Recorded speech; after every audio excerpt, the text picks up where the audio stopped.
Saben, en América Latina, todos los países del continente americano, especialmente los que hablamos español, y metemos ahí a Brasil, aunque ellos hablan portugués, en los últimos años ha habido una explosión del evangelio de manera increíble, hermanos. Hasta hace 50 años atrás no se podía concebir o no existía el concepto de mega iglesias. Hoy sabemos que hay iglesias tan, pero tan grandes que no hay edificio que pueda albergarlos. Tienen que reunirse en estadios. Por ejemplo, allá en El Salvador, en Guatemala, suceden estas cosas. Iglesias que alquilan camiones y se van al estadio porque su edificio ya quedó demasiado pequeño. En otros años atrás, era imposible decir que un país latino tenía un porcentaje de evangélicos más alto que de católicos. Esto era algo inconcebible hace algunos años. La mayoría siempre que predominaba era el catolicismo. Sin embargo, hoy día hay países donde el porcentaje de cristianos evangélicos es mayor. Dicen algunas estadísticas que el ritmo de crecimiento que tiene el evangelio en países latinos es mayor por 3 veces que la tasa de natalidad en esos países. Es decir, están naciendo más cristianos que bebés en esos países. Esto ha sido increíble, ustedes lo pueden ver. Para aquellos que tienen cable y sintonizan el canal de enlace, pueden ver conciertos con estadios llenos, programas de televisión ahora dirigidos a los cristianos. Y todo esto no sucedía tan solo unas 4 o 5 décadas atrás. Ha habido una explosión increíble del evangelio. Hoy día ya no es tan vergonzoso decir que soy cristiano. En otros años esto era una cosa terrible. Si tú decías yo soy un cristiano, un hijo de Dios, había todo un bullying, aunque no existía ese concepto antes, porque decían ¿cómo es posible que has dejado la religión tradicional? ¿Cómo has dejado o traicionado a tus padres que te heredaron esa religión? Pero hoy día si tú dices yo soy cristiano, algunos hasta te abrazan y te dicen yo también.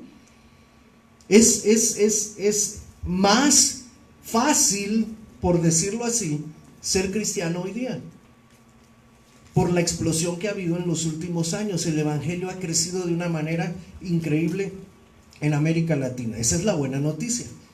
Pero la mala noticia es que a la misma par de que está creciendo el evangelio, los índices de criminalidad, de violencia, de homicidios, de asaltos en estos mismos países también están creciendo.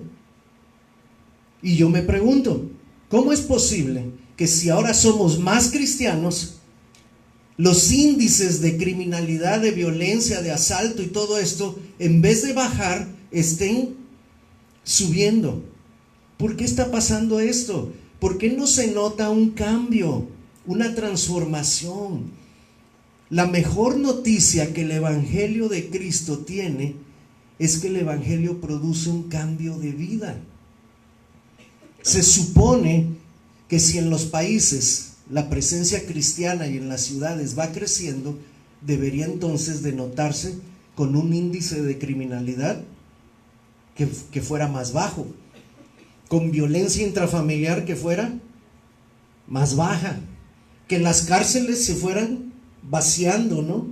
Poniendo en desuso, que se conviertan en museos, que las cantinas se cierren, que los prostíbulos se cierren.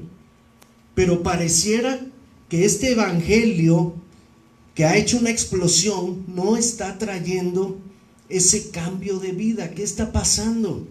¿En dónde no está habiendo una coincidencia con el evangelio que se predicaba en los primeros años del cristianismo? Si tú lees, y nosotros nos pasamos casi un año estudiando el libro de los Hechos, la primera iglesia, los primeros creyentes, cuando ellos predicaban, también se convertían multitudes, pero algo sucedía. La sociedad dice que era trastornada, hasta les pusieron así. Estos son unos trastornadores. están cambiándonos todo. La sociedad cambió en su época, hoy día no está cambiando. No se nota la diferencia. Cuando una persona dice, yo ya abracé el evangelio, yo ya soy cristiana, pero sigue teniendo sus mismos hábitos, sus mismas costumbres, sus mismas actitudes, el mismo carácter que cuando no tenía a Cristo, pues como que algo está mal, algo está sucediendo. Una de las cosas que yo sospecho que está sucediendo es que estamos predicando mal el evangelio. Y ahí es donde te pido que tomes nota, porque tú y yo somos mensajeros de este evangelio. Estamos comprometidos con Dios de compartir su palabra, y lo que está sucediendo hoy día en los países latinos es que el evangelio que se está compartiendo viene diluido, viene rebajado. Miren, aquí traje yo para ilustrarlo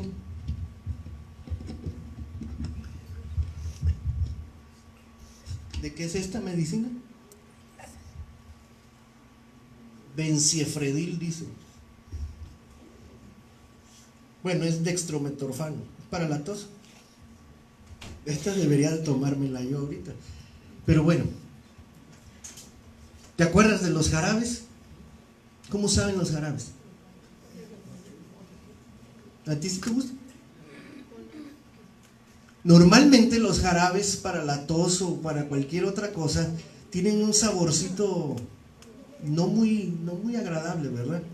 A menos que haya algún masoquista aquí que sí le guste ese tipo de sabores y lo disfrute tomando. Yo la verdad no recuerdo ni un solo jarabe que me haya gustado, y mira que ahora los que se encargan de hacer estas cosas le meten endulzante, saborizante para que te sepa sabor cereza y que sabor fresa y que sabor de no sé qué, pero todavía la sensación cuando va pasando por aquí no es muy agradable. Ahora, yo recuerdo, no sé si a ti te hicieron lo mismo, pero para tomártelo te decían tus papás, mira, ahí va el jarabe, ¿no? Y le ponían el jarabe a la ollita, a la tapita, y luego decían, le vamos a poner refresco, leche o agua, o te lo rebajamos con algo de tal manera que no te sepa tan feo. Es decir, la medicina pura que viene aquí ya venía entonces rebajada, diluida con el otro líquido. ¿Te han dado alguna vez? ¿A cuántos les gusta la Coca-Cola? Grábalos para que quede de testigo, ¿sí? La mayoría se toma una Coca-Cola fácil. Les encanta el sabor. ¿Pero le has puesto agua a la Coca-Cola alguna vez?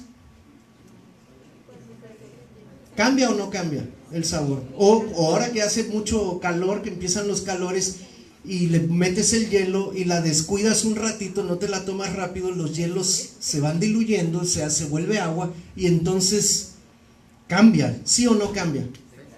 ¿A cuántos les gusta la coca rebajada? Ya algunos ya no alzan la mano, les gusta el sabor puro.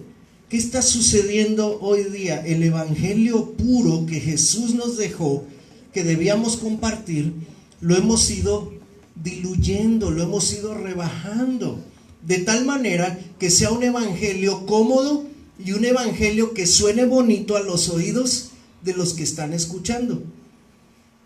Para los que tenemos años en el cristianismo de historia pasada, ¿ustedes recuerdan las campañas de Billy Graham? Algunos se me quedan viendo.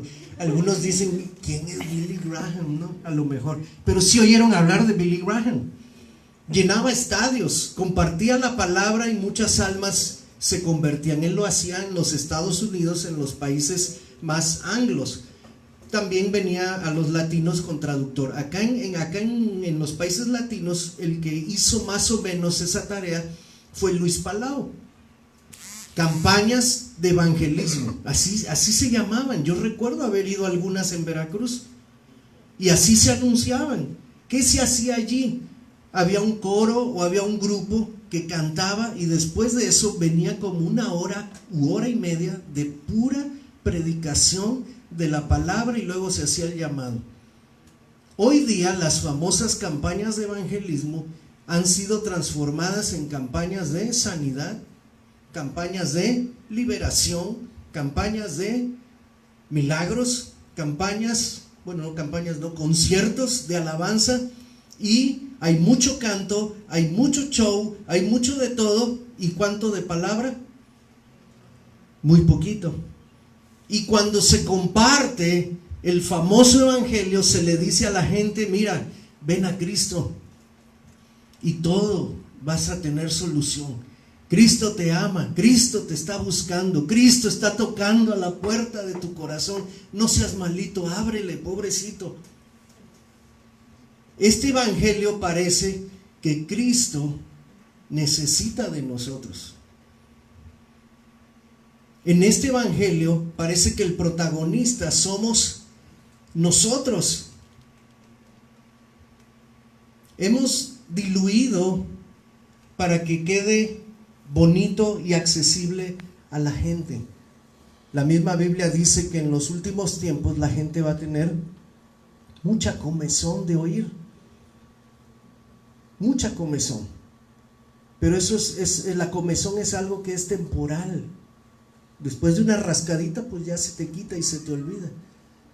No necesitamos gente que tenga comezón de oír, necesitamos gente que tenga un hambre insaciable de conocer más de Dios.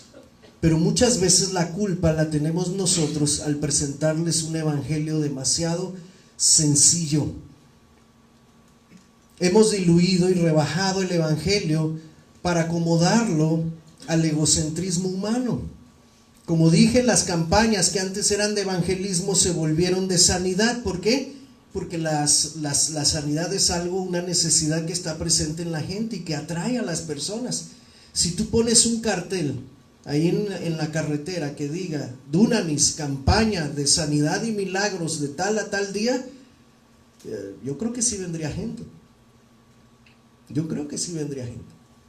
Pero si ponemos ese mismo letrero que diga: campaña de evangelismo, arrepiéntete de tus pecados, quizás la respuesta no va a ser la misma.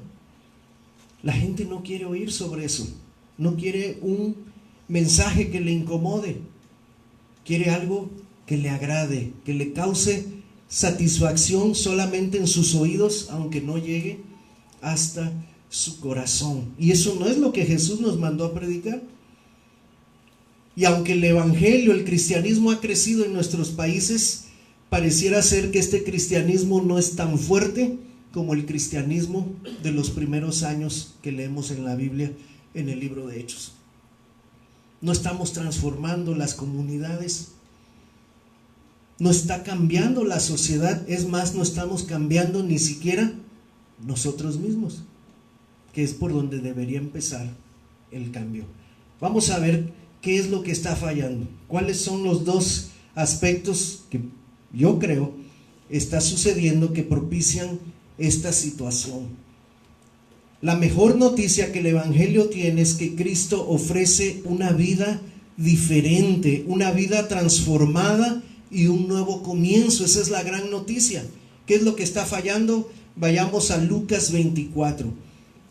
Ahí está el primer aspecto que no estamos considerando y que provoca este cristianismo flaco, debilucho, light,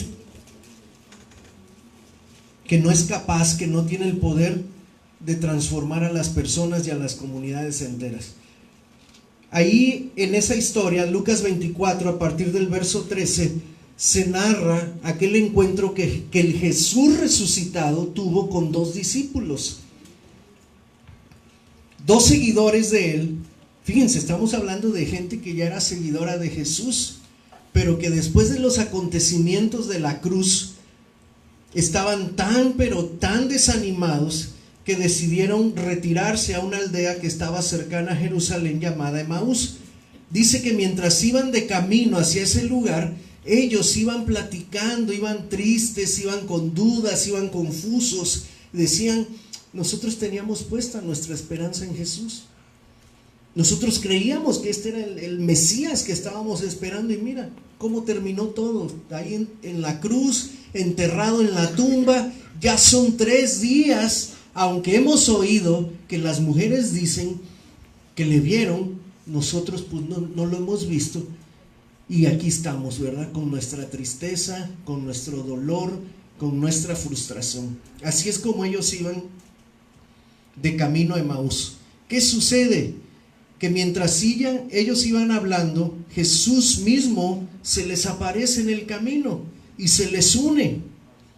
Claro que al principio dice ahí en el verso 16, ellos no le reconocieron, no sabían que se trataba de Jesús. Y Jesús a propósito le dice, ¿de qué están hablando, amigos? ¿Cuál es el tema de su conversación? Y ellos le empiezan a decir, ¿verdad? ¿Eres tú el único que vive en la región y que no sabes todo lo que ha pasado? Le empezaron a hablar acerca de Jesús, de que pensaban que era el prometido, el Mesías que iba a venir a rescatarlos. Pero dice, Él murió en la cruz, y de estos eventos ya tiene 3 días. Dice el verso 21, nosotros esperábamos que Él era el que habría de redimir a Israel. Y ahora, además de todo esto, ya hoy es el 3er día de que sucedieron estas cosas. Aunque también nos han asombrado unas mujeres de entre nosotros, las que antes del día fueron al sepulcro y no hallaron su cuerpo. Así que no sabemos qué está pasando. Jesús en el verso 24 empieza a hablar con ellos. Y en el 25 les dice, qué insensatos son y tardos de corazón para creer todo lo que los profetas han dicho. ¿No era necesario que el Cristo padeciera estas cosas y que entrara en su gloria? Y el verso clave es el 27. Aquí está el primer aspecto que hemos descuidado a la hora de compartir el Evangelio. ¿Qué hizo Jesús con estos 2 hombres? Dice el 27, y comenzando desde Moisés y continuando por todos los profetas, les declaraba en todas las escrituras lo que de él decían. En otras palabras, mi pregunta es, ¿qué hizo Jesús con estos 2? ¿Qué les compartió? ¿Cómo les abrió el entendimiento? ¿Qué fue lo que Él usó para poder animarlos, para poder llenar el vacío? ¿Qué hizo? Dice que tomó las escrituras. El aspecto que nosotros hemos descuidado en el evangelismo es que hemos dejado de compartir realmente lo que la escritura dice, y hemos acomodado algunos pasajes de las escrituras para que se oigan bonitos para el incrédulo, para el no creyente, para el pecador, y de esa manera tratar de jalarlo para Cristo. Solo le compartimos los versículos que hablan del amor y de la gracia de Dios, pero no le decimos que también nosotros tenemos un papel que jugar en esta salvación, y eso requiere arrepentimiento, que ese es el segundo aspecto. ¿Qué sucedió mientras Jesús les compartía las escrituras a estos 2? Ellos mismos dan el testimonio en el versículo 32. Dice así, y se decían el uno al otro, ¿no ardía nuestro corazón en nosotros mientras Jesús nos hablaba en el camino y cuando nos abría las escrituras?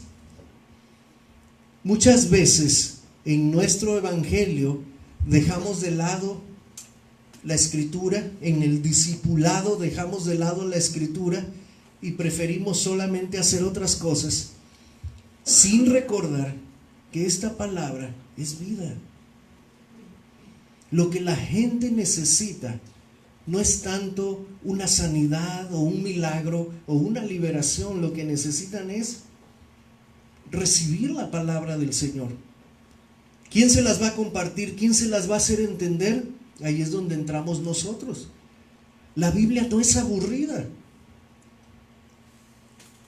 La Biblia no es o no se usa para adormecer a la gente, se usa para levantarlos, vivificarlos. Necesitamos regresar al uso de las escrituras para que este evangelio les llegue puro, para que la medicina del Evangelio haga su efecto en el corazón de las personas, tienes que entregárselas tal y como viene, sin quitarle nada, sin rebajarle nada, sin diluirle nada. Estos dos que estaban acongojados, que estaban tristes, que estaban frustrados, que estaban desanimados, terminan, después de tener este encuentro con Jesús y con su palabra, terminan animados, contentos. Es más, dejan Emaús y se regresan a Jerusalén para compartir con los demás discípulos que ellos también habían visto al Cristo resucitado. Cuando tú sientas un vacío en tu corazón, como hijo de Dios ya, cuando piensas que tu vida cristiana no está en efervescencia, no digas para ti mismo: creo que lo que necesito es ir a una campaña de milagros, o lo que necesito es ir al concierto de algún gran artista cristiano. No es eso lo que necesitas. Lo que necesitas es regresar al evangelio puro que se encuentra en las Escrituras. Ellas tienen todo lo que tú y yo necesitamos. No le falta nada. No le falta nada a la Escritura. Está completa y es suficiente, o debería ser suficiente, tanto para ti como para mí, como para los que están también allá afuera. El segundo aspecto que hemos descuidado a la hora de compartir el evangelio, además de desenfocarnos de usar la palabra de Dios, es el tema del arrepentimiento genuino. Quiero que busquemos unas citas, son 3 personajes diferentes. ¿Alguien tiene Mateo 3:8, por favor? Y alguien más adelántese y busque Marcos 1:15. Y otro más vaya a Hechos 3:19. Son 3 personas distintas las que hablan aquí. En la primera, en Mateo 3:8, ¿quién lo tiene ya? Léelo, Deyanira, fuerte. Haced pues frutos dignos de arrepentimiento. ¿Alguien recuerda quién dijo esas palabras? No fue Jesús. El mensajero antes de Jesús, Juan el Bautista. Juan el Bautista, cuando predicaba, le decía a la gente: hagan frutos dignos. ¿Qué palabra usa ahí? De arrepentimiento. E incluso Juan da algunos ejemplos de arrepentimiento en esa predicación. Le dice a los soldados romanos: si tú eres soldado, confórmate con tu salario, no andes de extorsionador. Eso sería un fruto digno de arrepentimiento, un cambio de conducta y un cambio de mentalidad. El segundo pasaje, Marcos 1:15, ¿quién lo tiene? A ver, Cintia. Diciendo: el tiempo se ha cumplido y el reino de Dios se ha acercado. Arrepentíos y creed en el evangelio. ¿Quién está hablando acá? Ya no es Juan el Bautista. Ahora sí es Jesús. Jesús es el que le dice a la gente que le está escuchando: el reino de los cielos se ha acercado a ustedes. Arrepiéntanse y crean en el evangelio. ¿Se dan cuenta que Jesús está predicando el evangelio? Pero mientras predica el evangelio, ¿qué tema está usando? Arrepentimiento. El mismo que usó Juan y el mismo que usó también el tercer personaje, Hechos 3:19. Quien lo tenga, lo lee, por favor. Así que arrepentíos y convertíos, para que sean borrados vuestros pecados, para que vengan de la presencia del Señor tiempos de refrigerio. ¿Quién está hablando aquí? ¿Quién dio el primer sermón de la iglesia que estaban haciendo? Pedro. Es Pedro dirigiéndose a la multitud, y Pedro no les suaviza el tema, no les habla bonito. De hecho, Pedro más adelante dice: el Jesús que yo les predico lo mataron ustedes. ¿Te imaginas? Pedro no se preocupó por si al decir esas palabras, ¿qué tal si se ofenden? ¿Qué tal si se oye muy duro y a lo mejor ya no quieren venir a la iglesia? Cuando uno comparte el evangelio, tiene que compartirlo tal cual es. Y eso incluye que en la predicación del Evangelio se incluya que la persona sea confrontada con sus pecados y busque de parte de Dios arrepentirse genuinamente. Cuando hablamos de arrepentimiento genuino, tenemos que recordar qué es realmente el arrepentimiento, porque a veces confundimos arrepentimiento con dolor y con llanto. Y cuando vemos a una persona y le estamos compartiendo y empieza a llorar, decimos, mira, está realmente arrepentido. Pero hay gente que es tan artista y tan buena para soltar la lágrima, que esas lágrimas no son realmente a veces un reflejo de un arrepentimiento que venga desde aquí. ¿Saben quién lloró bastante? Y la Biblia dice que no era arrepentimiento. Cuando Judas se dio cuenta de lo que había hecho, dice que lloró, y lloró mucho. Pero en vez de ir con Jesús o esperar a que Jesús lo confrontara, él prefirió ahorcarse, prefirió quitarse la vida antes que enfrentar. Así que lo que Judas tenía era remordimiento, pero remordimiento no es arrepentimiento. El arrepentimiento a veces lo confundimos también con un cambio de conducta y decimos, mira cómo ha cambiado Marcos, se nota que está arrepentido. Pero saben, aquí está la estudiante de psicología y allá está la profesional de psicología.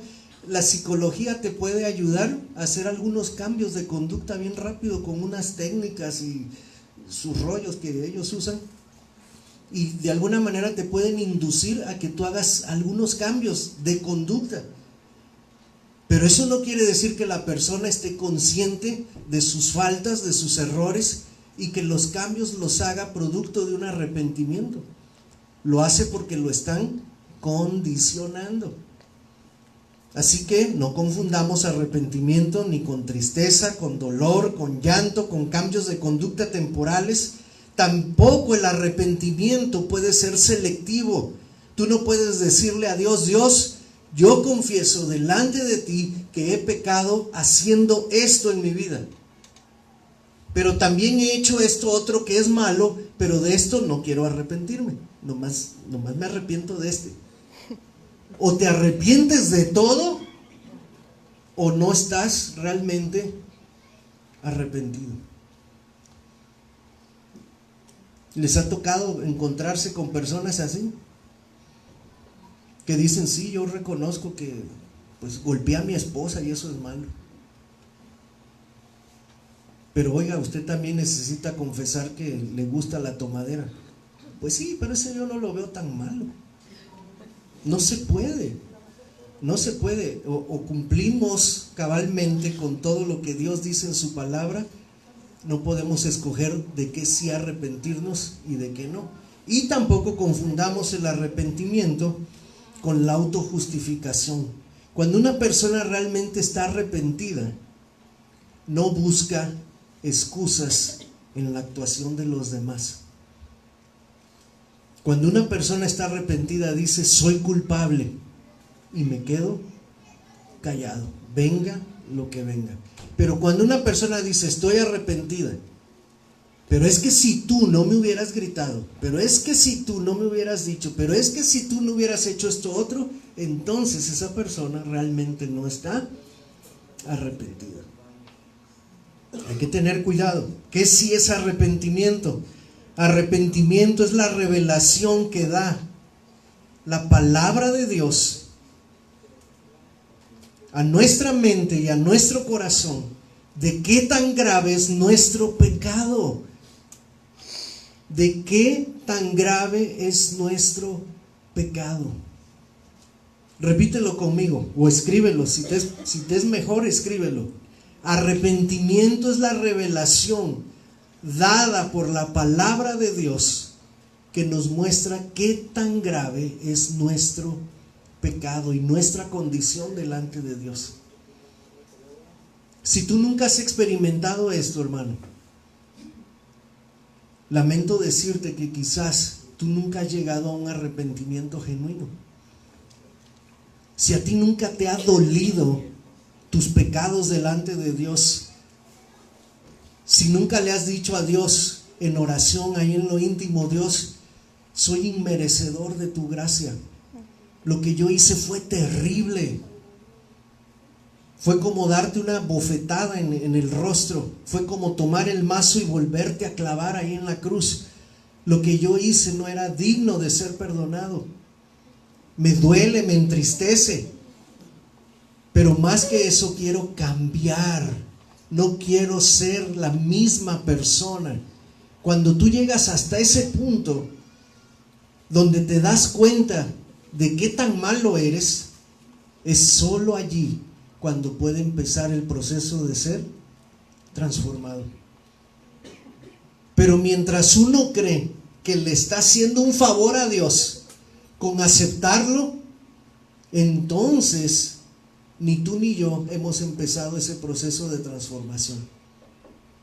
Cuando nosotros vemos a Dios como el pobrecito que toca la puerta esperando a que yo me digne a abrirle para ver si lo dejo entrar, cuando en mi oración, fíjate, la oración que a veces guiamos a las personas y les decimos, es que tú necesitas aceptar a Cristo, desde ahí ya estamos mal.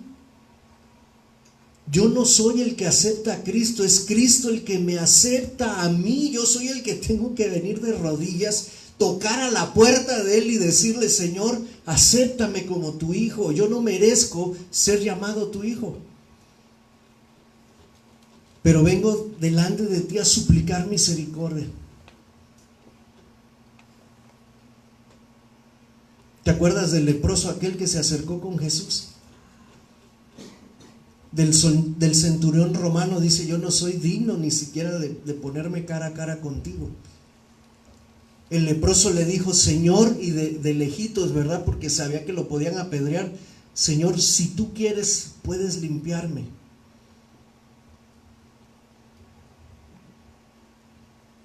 Ninguna de las personas que tuvieron un encuentro con Jesús ahí en su palabra llegaron con la dignidad con la que a veces nosotros llegamos, con la autosuficiencia con la que a veces llegamos nosotros. Estas personas sí venían genuinamente arrepentidas, y los que no quisieron arrepentirse, ¿sabes qué pasó? Perdieron esa oportunidad. Jesús nunca rebajó el evangelio con tal de ganar adeptos. Cuando aquel joven rico que dice la escritura que Jesús lo amó desde que lo vio, le dijo, maestro, ¿qué debo hacer para heredar la vida eterna? Le dijo Jesús, vende todo lo que tienes y repártelo a los pobres. Y cuando este hombre, que era rico, muy rico, hizo sus cuentas, hizo sus cálculos, y a lo mejor se imaginó pobre porque le iba a dar todo a los pobres, mejor se dio la media vuelta y se retiró. ¿Qué hizo Jesús? Salió corriendo detrás de él y le dijo, ay, espérame, te ofendí, discúlpame, no vendas todo, nomás vende la mitad, tú quédate con la otra mitad, pero ven a mi iglesia. ¿Le dijo eso? No. Aún y cuando lo amaba, lo dejó que tomara su decisión y se fue. Otros vinieron con Jesús y le dijeron, yo quiero seguirte, y la respuesta de Jesús fue, el Hijo del Hombre no tiene ni siquiera dónde recostar su cabeza. ¿Estás dispuesto a eso? Cuando esa persona oyó esa palabra, dijo, no, y se fue. Tenemos que aprender a compartir el evangelio tal como viene en la Biblia, y tenemos que hablar de arrepentimiento porque es lo que la humanidad necesita. Todos nosotros necesitamos darnos cuenta qué tan malvados somos. Pero cuando nosotros miramos hacia nosotros mismos, a nuestro corazón, decimos, bueno, sí soy malo, pero no tan malo como Gustavo. ¿Qué dice la escritura de nuestro corazón? Dice que es engañoso. Nuestro corazón nos engaña. Es solo a través de la revelación de la palabra la cual nos puede conducir al verdadero arrepentimiento. Quise hacer esta pausa en esta serie sobre evangelismo porque primero quiero asegurarme que todos los que asisten a esta iglesia, incluyéndome yo, sepamos realmente en qué consiste el Evangelio, para que cuando salgamos a compartirlo, no compartamos otra cosa que no sea lo que viene aquí. Que se note que el primer cambio se está dando ¿en quién? En mí. Que cuando yo vaya con una persona allá afuera y le diga, mira, Cristo cambia las vidas. Cristo tiene el poder de llenar vacíos. Cristo puede limpiar tus pecados si tú te arrepientes, así como yo lo hice en una ocasión. Mira, mi vida ha sido cambiada, y que puedas presentar realmente los cambios que Dios ha hecho. Pero cuando tú solo vas, tocas la puerta y le dices, oiga, Cristo le ama, murió por usted y Él quiere que usted sea su hijo, todo ese evangelio, todo ese mensaje está centrado solamente en la persona y no está centrado en Jesús. No le estás pidiendo que haga gran cosa. Se lo estás poniendo muy, muy fácil. Muy fácil. ¿Sabes qué va a pasar? Esa persona dice sí al principio y recibe la semilla. Pero como dice la parábola del sembrador, cuando vienen los afanes, cuando vienen las luchas, ¿qué pasa con la semilla? La semilla es ahogada, la semilla es robada, la semilla es quitada. Las personas se desaniman porque dicen, oiga, es que usted cuando vino la primera vez me dijo que ahora todo iba a estar muy bien. Me dijo que ahora todo me iba a salir bien, que iba a recibir puras bendiciones. Cuando no compartimos el evangelio puro, entonces la medicina no hace su efecto. Y es como cualquier enfermo que el médico le da la receta, le hace todo el diagnóstico, le da las instrucciones de cómo tomar la medicina, pero el paciente dice, me tomo un día sí, un día no, no en la dosis que él me dice, no vuelvo a sacar cita hasta después de tanto tiempo. ¿Sabes qué pasa? El tratamiento no funciona, se viene abajo. El problema del cristianismo hoy día no está en el evangelio de Jesús, está en el mal compartir el evangelio de Jesús. El evangelio de Cristo sigue siendo poderoso, sigue siendo único y sigue siendo necesario que sea compartido para que la gente realmente cambie.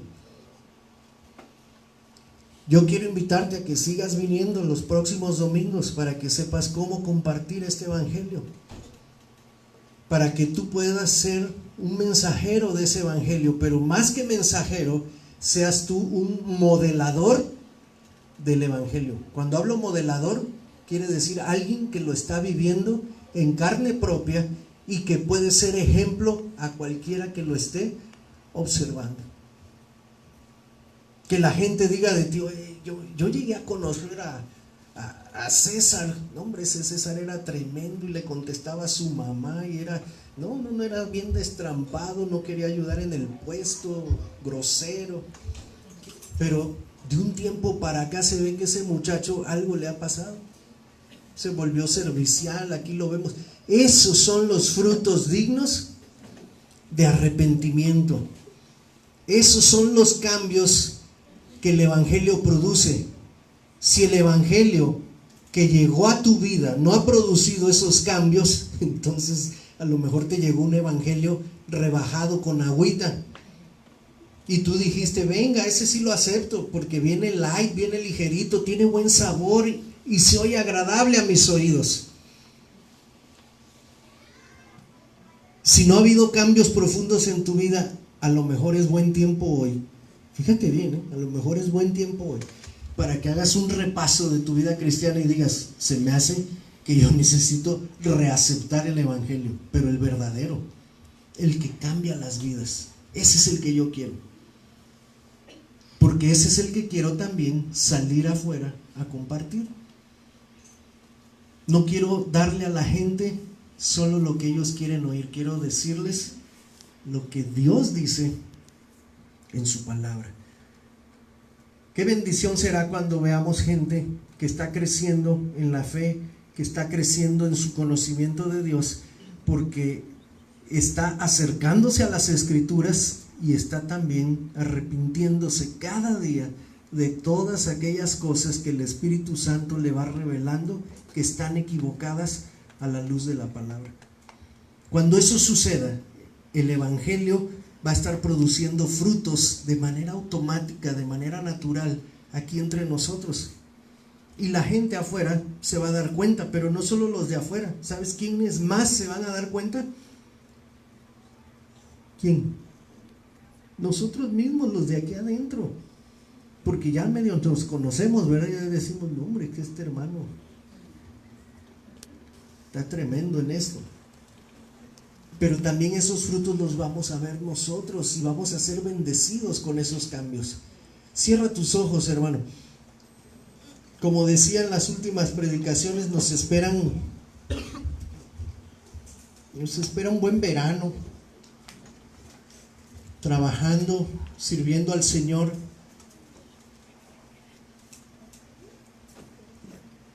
Llegando a nuestra comunidad, conociendo gente, haciendo nuevos contactos. Pero antes de hacer esos contactos necesitamos estar listos nosotros.